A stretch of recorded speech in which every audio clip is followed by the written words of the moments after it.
The sky above eastern Poland is still dark, the first hint of dawn only beginning to stretch across the horizon. In the silence of early morning, a low hum breaks the calm. At first, it sounds like bees. Then it grows louder, sharper. A farmer, standing in his field near the border, looks up and sees a shadow moving against the clouds. It's a drone, small, fast, and without markings. Moments later, the distant roar of NATO fighter jets rips across the sky. What had been just another morning now feels like the beginning of something far more dangerous.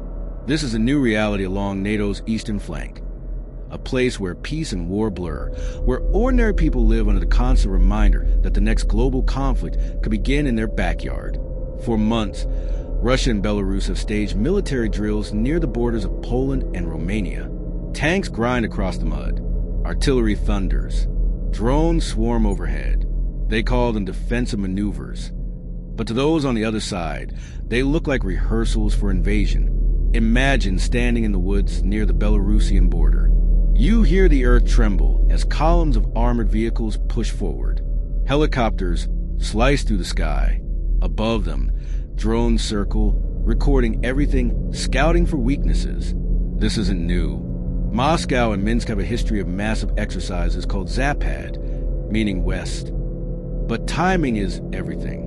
With the war in Ukraine grinding on and NATO reinforcing its eastern members, these drills are more than practice. They are a message. On the other side of the border, NATO responds in kind.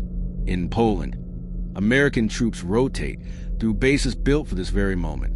In Romania, fighter squadrons stand ready to scramble at a moment's notice. Radar stations sweep the skies. Command centers watch every blip. When drones slip into NATO airspace, alarms sound, jets lift off, and soldiers prepare for the unknown. In Warsaw and Bucharest, leaders speak of deterrence of strength. But in the villages closest to the border, people speak in whispers. They wonder how long before a mistake sparks something that cannot be undone. The drones have become the symbol of this new tension. Silent and elusive, they slip across borders at night. Some are military, others, perhaps civilian. But in this climate, every shadow feels like a threat. Villagers say, "We hear them at night. We don't sleep." Parents keep children inside after dark.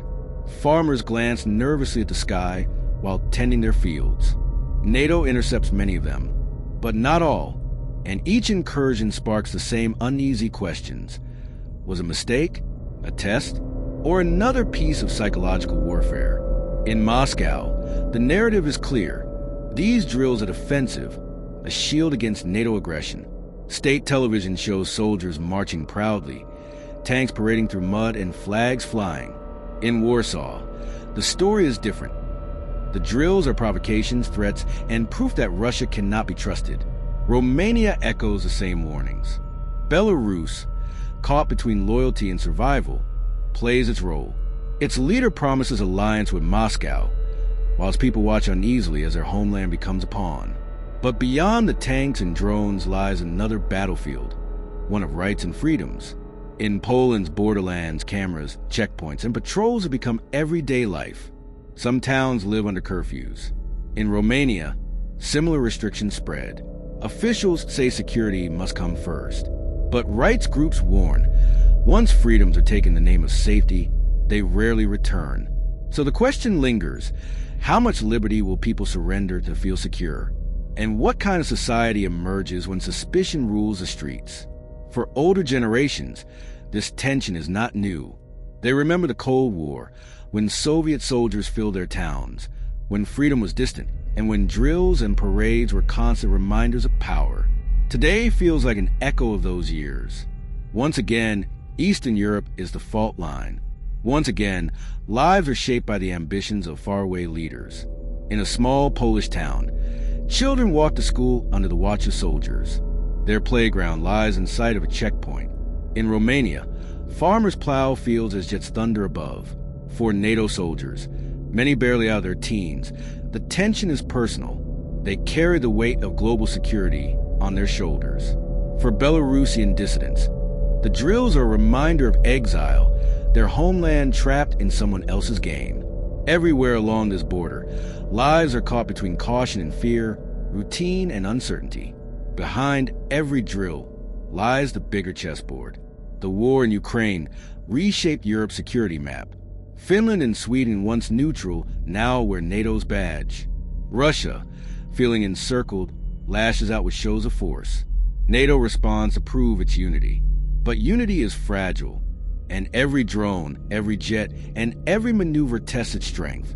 Back in that Polish village, the farmer watches a drone fade into the distance. The jets vanish from the sky.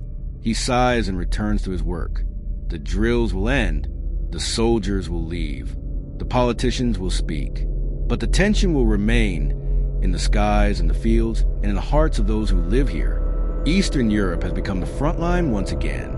Not yet at war, but never at peace. And as long as shadows of drones cross the morning sky, the question will linger. How long can this fragile balance last?